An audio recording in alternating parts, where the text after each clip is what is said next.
श्री गणेशाय नमः। ओम नमः शिवाय। ओम नमः शिवाय। कोटेश्वराय नमः। हे भक्तों, आज के इस पावन अवसर पर हम सभी एकत्रित हुए हैं देवाधिदेव महादेव त्रिलोकीनाथ भगवान शिव कोटेश्वराय भगवान की अत्यंत दिव्य पुण्यप्रद और कल्याणकारी कथा को श्रवण करने के लिए, जिनका नाम लेने मात्र से पाप नष्ट हो जाते हैं, जिनके दर्शन से जन्म जन्मांतर के कष्ट कट जाते हैं और जिनकी कृपा से असंभव भी संभव हो जाता है, ऐसे कोटेश्वरा भगवान शिव को हम बार बार नमन करते हैं। हे श्रोतागण, कलयुग में भगवान शिव ही ऐसे देव हैं जो भोलापन, करुणा और शीघ्र प्रसन्न होने वाले हैं, जो सच्चे मन से पुकारे, जो श्रद्धा से जल अर्पित करे, जो कथा श्रवण करे, महादेव उसे कभी निराश नहीं करते। आज हम जो कथा सुनाने जा रहे हैं, यह केवल कथा नहीं, यह भक्ति का मार्ग, यह मोक्ष का द्वार और यह जीवन को सही दिशा देने वाला दिव्य उपदेश है। इसलिए कथा प्रारंभ करने से पहले आप सभी से विनम्र निवेदन है, मन, वचन और कर्म से भगवान कोटेश्वराय का ध्यान करें।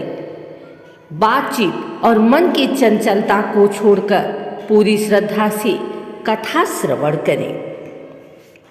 कोटेश्वराय भगवान का दिव्य स्वरूप। कोटेश्वराय भगवान का अर्थ है कोटि कोट शिवलिंगों के अधिपति, जहाँ असंख्य शिवलिंग स्वयं प्रकट हुए हों, जहाँ तप, त्याग और तपस्या की पराकाष्ठा हुई हो, वह स्थान कोटेश्वर कहलाता है। कोटेश्वराय भगवान का स्वरूप अत्यंत शांत, तेजस्वी और करुणामय है। जटा में गंगा, मस्तक पर चंद्रमा, कंठ में वासुकी नाग, भस्म से विभूषित शरीर और नेत्रों से संपूर्ण सृष्टि का रहस्य।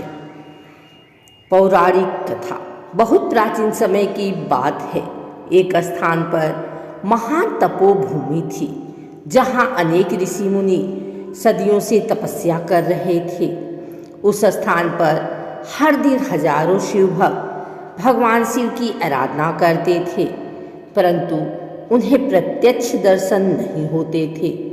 ऋषियों ने आपस में विचार किया, यदि हम सभी मिलकर कोटि शिवलिंगों की स्थापना करें और एक साथ महादेव की तपस्या करें तो अवश्य भगवान प्रसन्न होंगे।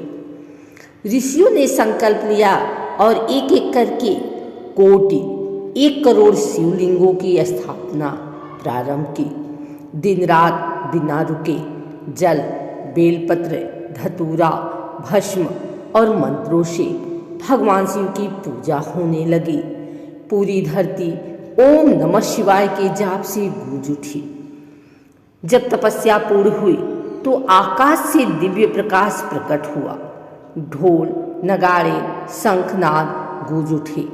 देवता पुष्प वर्षा करने लगे। तभी स्वयं भगवान शिव कोटेश्वराय रूप में प्रकट हुए। महादेव ने कहा, हे ऋषियों, तुम सबकी तपस्या से मैं अत्यंत प्रसन्न हूँ। यह स्थान अब कोटेश्वर तीर्थ कहलाएगा।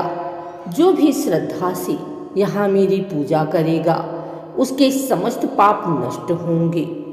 भगवान शिव ने आगे कहा, जो सोमवार को कोटेश्वराय का स्मरण करेगा, उसे मानसिक शांति मिलेगी।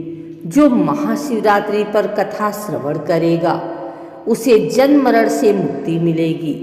जो जल, बेलपत्र और सच्ची भक्ति अर्पित करेगा, उसके जीवन के सारे संकट दूर होंगे।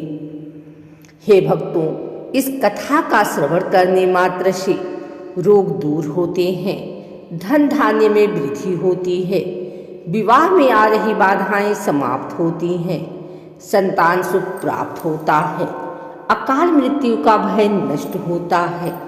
सबसे बड़ी बात, मनुष्य को शिव तत्व की अनुभूति होती है। भगवान शिव सिखाते हैं, अहंकार छोड़ो, सरल बनो, सत्य और धर्म के मार्ग पर चलो, दूसरों का अहित मत करो। जो व्यक्ति दूसरों के दुख में दुखी होता है, उसी पर महादेव सबसे पहले कृपा करते हैं। हे भक्तों, आज हमने कोटेश्वराय भगवान की पावन कथा का श्रवण किया। यदि कथा में कोई त्रुटि रह गई हो तो वह हमारी अल्प बुद्धि का दोष है। भगवान शिव से प्रार्थना है, हे कोटेश्वराय महादेव, हम सब पर अपनी कृपा बनाए रखें, हमें भक्ति, शक्ति और सद्बुद्धि प्रदान करें। बोलो कोटेश्वराय भगवान की जय, बोलो महादेव की जय। हर हर महादेव।